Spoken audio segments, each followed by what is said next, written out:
My name's Angelo, and welcome to We Want Picks. This is the only channel dedicated to UFC fight picks and DraftKings lineups run by MMA insiders and professional fighters. Every week, I join Dan Kramer and Nick Newell, two longtime professional fighters that have fought at the highest levels on the planet, as well as Jacob Lyons, a skinny kid from Indiana. So join us every single week for our full fight card breakdowns, our individual fight card breakdowns, our betting guide, and our DraftKings lineups. We have a pretty good night of fights ahead of us. UFC Vegas 29, Korean Zombie versus Dan Ige. Get well soon, Dan.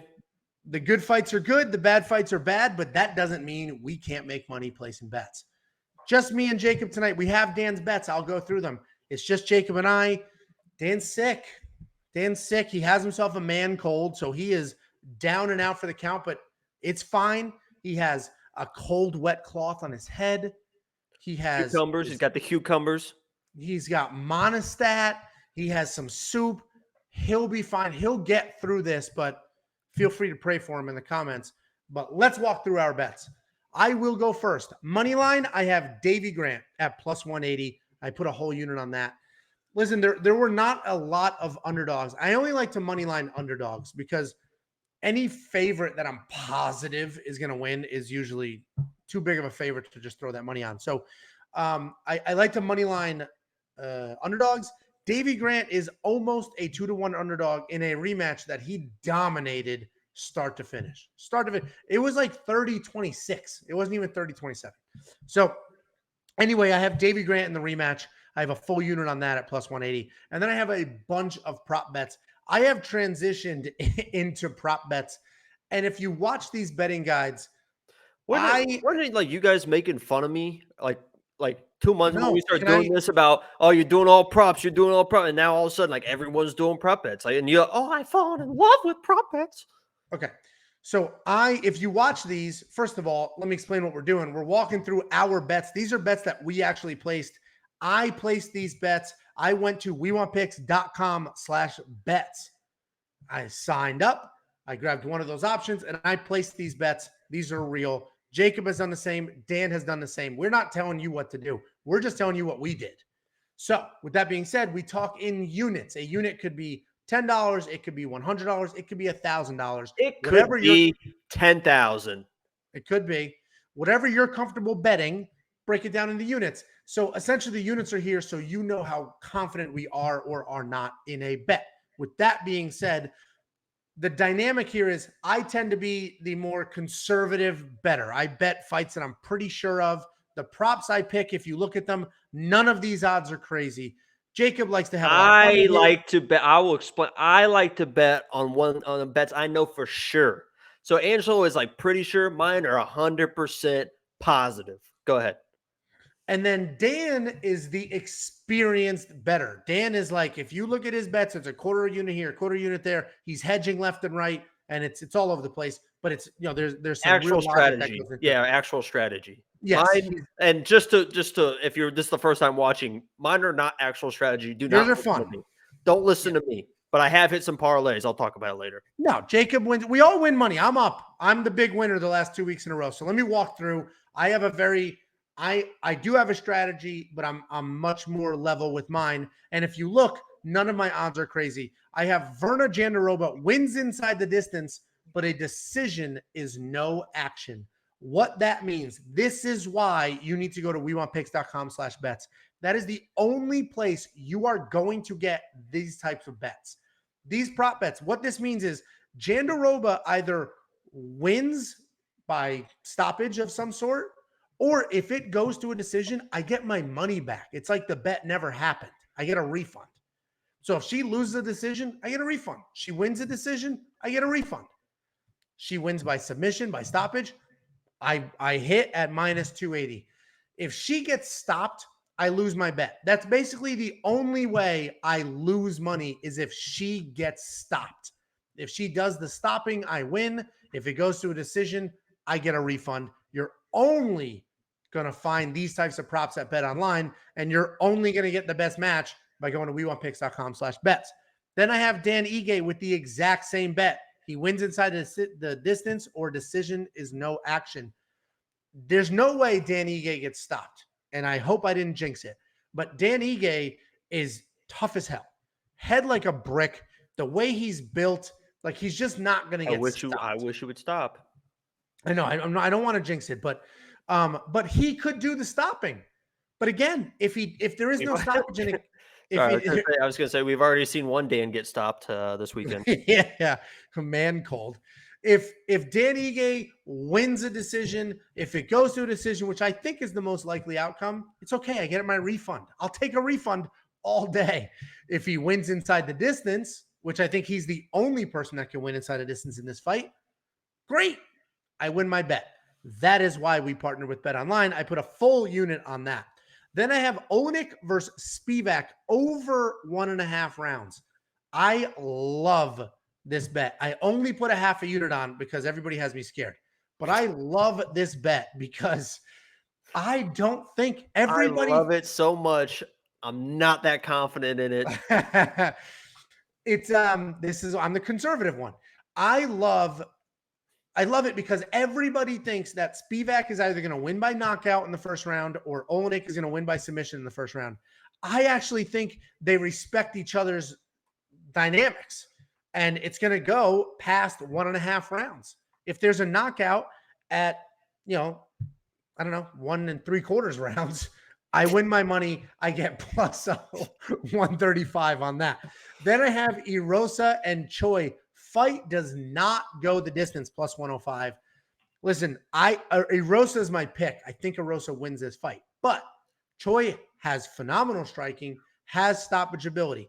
Erosa has very good striking, has good submissions. I don't see this fight going the distance. So I did fight does not go the distance. I get plus 105, basically even money, but it's still a plus, and I'll take that. Then I have Wellington Turman wins by submission at plus 500. I don't think he wins, but if he does, it's by submission. So I will do, I threw 1/4 of a unit on that just to cover his Hail Mary submission attempt. I will, I'm going to jump on that for sure. I forgot all. Yeah, that's a great bet. Yeah, I don't think he wins. That really is. Well, just I like, think, hey, I think he does win. Yeah, I think he does win. So I love the bet even more. So I think Silva knocks him out. So Silva, and that's a crazy fight. Watch our fight breakdown. If you don't know, they're both coming off long layoffs. It's not the Bruno Silva you think it is, people. Yeah, it's a different Bruno Silva. He is coming off of a suspension for steroids. So there's a lot of questions, but I do not think I did 2 bets. One, Wellington Turman by submission at plus 500, just to cover myself if he does pull off a wild submission, which he may do. Then I have that fight, the Turman Silva fight, will be under 2.5 rounds at minus 130. So meaning there is a stoppage. What was great about this bet is fight does not go the distance was like minus 300. But under 2.5 rounds is minus 130. So yeah, there's a 2.5 minute period in that fight where I'm not covered, but I think I'm good there. And then my final bet is Parisian and Martinez does go the distance, and that's plus 145. I put a full unit on that. I think that fight goes the distance. I don't think those guys have, obviously they're heavyweights and anything can happen, but those are not guys pulling off big time stoppages. So Jacob, we'll go to you, then we'll go backwards to Dan. So why don't you go ahead and walk us through your bets? Yeah, so to be fully transparent, I had to deposit some money this week. I went all in last week, if you guys paid attention, to a 9-fight parlay, and we came so close to hitting that parlay. We is him and his imagination. I think we were just 4 or 5 fights away from hitting the 9-fight parlay. Listen, I've been doing 5 fights. I literally have hit 2 5-fight parlays, which is kind of crazy. So then I thought, hell, if I've done 1-5 and 1-5, I can do 10. 10 minus 1 is 9. That's how we got to 9. It didn't work out, so I deposited some money, $100,000 down the drain, but it's worth it sometimes. So I went with Semmelsberger. I just like his volume versus Chaos. Obviously, Chaos is very dangerous, but I just think that Semmelsberger has the volume to be able to keep the distance and win a decision. If he doesn't get knocked out, there's always a knockout chance against Chaos, but that's why I went with the money line for him. Ige and the Korean Zombie, I went does not start round 4. I just feel like that's going to be rounds 2 and 3 is when they really, especially those smaller guys, really figure themselves out and really start respecting the range and figuring out the range and understanding the speed of the opponent. And that's when they really start sitting down on punches. That's when they first, you start mouth breathing because you get a little tired, especially main event. You have 2 more rounds to go in the third round. So I took a little bit of a flyer here, plus 120, a full unit does not start round 4, hoping for a knockout either way. Then I went with Verna for submission. I think the fight definitely gets to the ground. And if it gets to the ground, I think she's the better, much better grappler. Not the better wrestler, but the better grappler. I think even if she's on her back, she'll find a way to get a submission. So I just covered the entire fight, 1, 2, and 3. You see the odds there with a half a unit on each. I was going to do a quarter unit on each, but then I remember I made fun of Dan and Angelo for doing quarter units, so I couldn't do quarter units. I had to stick with half units. So it's $50,000 each, a half a unit each on those. And then the 5-fight parlay, I have 4 favorites in here. I know you guys are wondering, where was the lock of the week? You haven't put any money on the lock of the week. I put the lock of the week in Nick in the 5-part parlay here. So I went with Ige, Spivak, Parisian, which after I placed the bet, I was like, why the hell do I have him in there? But he's in there, so I'm very confident he's going to win. And then I have Nick, and then Choi for plus 2,000. Like I said, I've hit 2 of these already. So we're going back to our roots. We're going back to the basics. And actually, because you mentioned that that Turman, so I'm going to place 2 more bets. The Turman submission for plus 500 that Angelo placed. And I'm going to take Turman money line as well. I think it's plus 110 now. I think it was plus 125 earlier in the week. So I kind of messed up on that because I early in the week, if you watch our breakdown, I think that he's going to win the fight. So I was stupid not to take the bet earlier in the week, but I'm going to place a money line bet on Wellington just for his name. I think it's a beautiful name, a delicious name. Beef Wellington is one of the best things you'll ever eat in your life. So let's walk through Dan's bets. Dan's not here. He's battling God knows what disgusting disease. He has 3 money line bets. He has Laura Procopio, Dan Ige, and Joaquim Silva. You can tell by the units how confident he is in these money line bets. So money line, if you don't know, is just straight up to win. These are all favorites, but they're very low favorites, which almost makes them even money. He's loving Laura Procopio, as am I. Her fight versus Casey O'Neill, I think she ends the Casey O'Neill hype train. I compared Casey O'Neill to Paige Van Zandt. Paige Van Zandt. Not because people commented like, oh, she hits harder than Paige. I didn't compare her to Paige on like her fight style. I compared her to Paige with like the hype train. And I think Laura's going to end it. And so does Dan. 3.5 units. That's the most I've seen him publicly admit that he's playing. Dan's a bit of a degenerate, but why he does so well. Dan Ige, he thinks wins the main event. And then Joaquim Silva at minus 130. And then he has a couple of props. You have Wellington Turman at plus 3.5 points. This is another one of those bets that you will only get at BetOnline at WeWantPicks.com/bets. You will not get it anywhere else. Essentially, what it means is Wellington Turman will get 3.5 points added to his total. So anytime you hear a fight, announcement, it's this judge scored it 29-28. This judge scored it. Sorry, I think that's the best bet on the card. That is a phenomenal. I honestly think for minus 120, I think that's the best bet because I was just looking. I'm taking money line at plus 110 or something like that, 110, and Silva could just knock his head off at any moment. So you take but you got to imagine that Turman's gonna at least steal around with this grappling, right? I mean, if he gets knocked out, you lose the bet, dummy. I know, but I'm saying like. I don't know. Yeah, you don't know where you're going with that. No, I think it's a great bet. Okay. All right. Congratulations. I think he definitely wins around with this grappling. Well, anyway, what that 3.5 bet does is it buys you around essentially. All that needs to happen for Dan to hit this bet is Turman needs to win 1 single round on the judge's scorecard. Nothing else. If this goes to a decision, he can lose a 29-28 decision and Dan will still hit his bet. You're basically just buying some points.